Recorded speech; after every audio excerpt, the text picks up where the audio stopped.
Na karibu Teach Grace, mimi na wako Bikerubo. Nataka tufanye ushairi vita vya ndimi.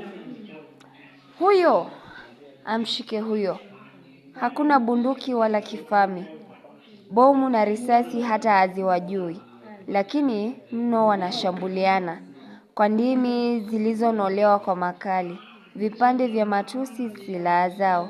Juu mara mmoja wao akirusha kombora la neno zito linitingishe adui wake na kumgusa hisia kwa pigo kuu, pigo linalochoma moyoni kama kichomi, kuchipuza joto la hasira na kisasi. Katika mapigano yaso na kikomo, filimbi ya suluhu inapulizwa kuamua. Ni nani anayekubali suluhu?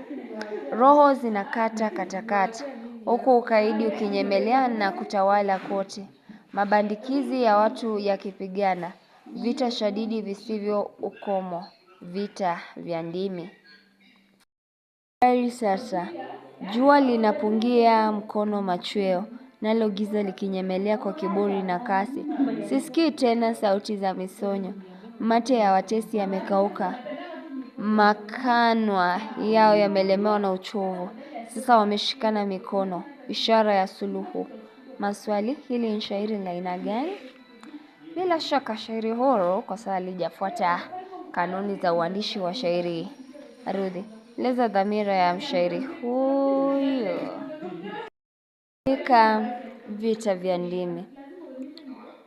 Aya, eleza sifa za utunzi alizotumia mshairi. Sifa za utunzi alizotumia mshairi. Kwa mfano ametumia mistari mishata magharibi sasa. Ametumia lugha ya mkato. Teua misamiati kwa uangalifu mkuu.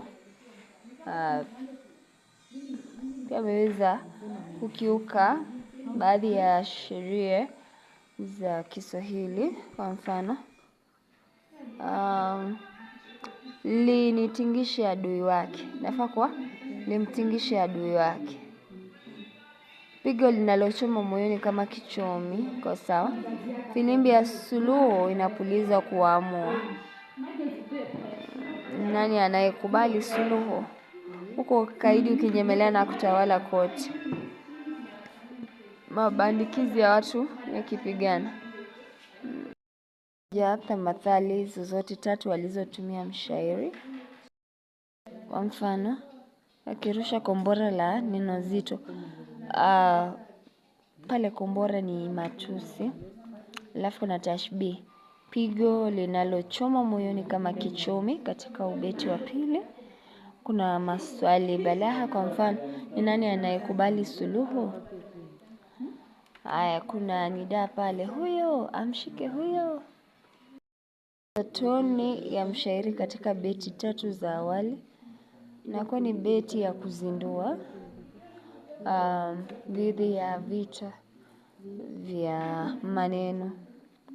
Eleza hatima ya yanayozungumziwa kwenye shairi. Hatima ya yanayozungumziwa kwenye shairi, wanamalizia kufanya usuhuba na kusuluhu matatizo baina yao. Swali lingine, mshairi ametumia alama hisi kwingi, eleza umuhimu wake. Huyo amshike huyo. Filimbi ya suluhu inapulizwa kuamua. Matumizi ya alama hisi pale imetumika kuonyesha hisia ambayo ipo. Mbwe na sineni katika shairi ni mtazamaji wa yale yanayotendeka, ambapo kulikuwa na watu wanaopigana. Ndipo wanasema katika ubeti wa mwisho, sisikii tena sauti za misonyo, mate ya watesi yamekauka, makanyo yao yamelemewa na uchovu, sasa wameshikana mikono, ishara ya suluhu. Andika mishororo ya kwanza mitatu, ubeti wa 4 kwa lugha ya nathari. Imefika jioni sasa, ambapo jua linabisha kwa kiburi. Na msamiati huu kombora ni matusi. Misonyo ni ile sauti ya kughadhabisha. Hiyo ndio misonyo, kusonya.